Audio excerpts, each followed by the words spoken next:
ایک دفعہ ایک شکاری نے جنگل سے ایک شیر کا بچہ پکڑا۔ بچہ بہت چھوٹا تھا اور اپنی ماں کا دودھ پیتا تھا۔ شکاری اسے اپنے گھر لے آیا۔ شکاری کے بچے ننھے شیر کو دیکھ کر بہت خوش ہوئے اور وہ اس سے کھیلنے لگے۔ کچھ دیر میں شیر کے بچے کو بھوک لگی۔ وہ اتنا چھوٹا تھا کہ کچھ کھانا نہیں جانتا تھا، بس دودھ ہی اس کی خوراک تھی۔ شکاری یہ سوچ کر پریشان ہو گیا کہ اب کیا کیا جائے، کیونکہ اسے پتہ تھا کہ شیر کا بچہ ابھی بہت چھوٹا ہے اور وہ دودھ کے سوا کچھ اور نہیں پی سکتا۔ آخر اس کے ذہن میں ایک ترکیب آئی۔ اس نے شیر کے بچے کو اپنی بکری کے ساتھ چھوڑ دیا۔ بکری کے بھی چھوٹے چھوٹے بچے تھے۔ شیر کا بچہ کچھ ہی دیر میں بکری کے بچے کے ساتھ گھل مل گیا۔ جب بکری کے بچے دودھ پینے کے لیے ماں کے پاس جاتے تو شیر کا بچہ بھی ان میں شامل ہو جاتا۔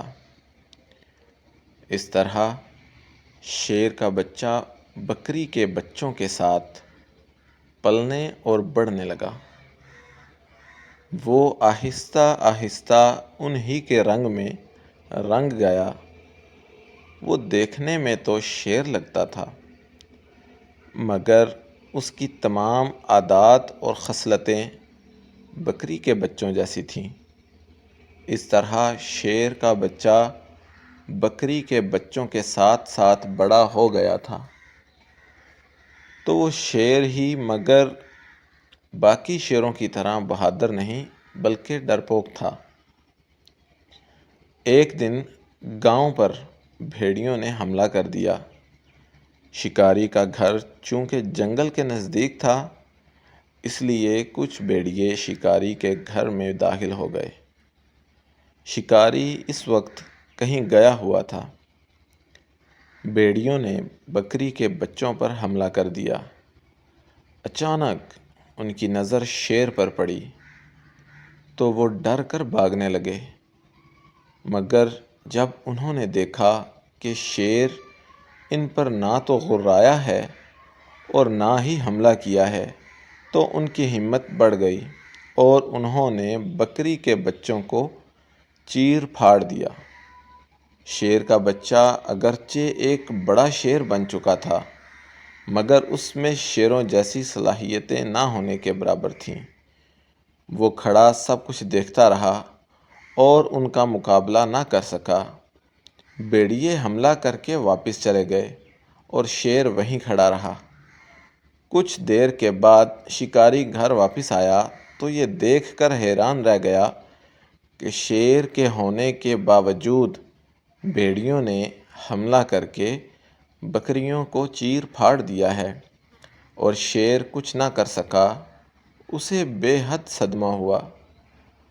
اس نے تو یہ سوچ کر شیر کے بچے کو بکری کے بچوں کے ساتھ چھوڑا تھا کہ وہ مصیبت میں ان کے کام آئے، مگر وہ یہ نہیں جانتا تھا کہ بکری کے ساتھ رہتے رہتے اس کی اپنی صلاحیتیں ختم ہو چکی تھیں۔ اگر وہ شیروں کے ساتھ جنگل میں رہتا تو پھر ان کی طرح شکار کرنے کا عادی ہوتا اور انہی کی طرح بہادر بھی ہوتا۔ شکاری نے سوچا کہ یہاں رہتے ہوئے تو یہ شیر بالکل بیکار ہے، کیونکہ یہ تو اس کے جانوروں کی رکھوالی یا حفاظت تک نہیں کر سکتا، اس لیے اس کا یہاں رہنے کا اب کوئی فائدہ ہی نہیں۔ تو کیوں نہ اسے جنگل میں ہی واپس چھوڑ دیا جائے تاکہ وہ اپنے ساتھیوں کے ساتھ رہتے ہوئے اس میں بھی ان جیسی ہی بہادرانہ صفات پیدا ہو جائیں۔ یہ سوچتے ہی شکاری نے شیر کو اپنے ساتھ لیا اور اسے واپس جنگل میں چھوڑ آیا۔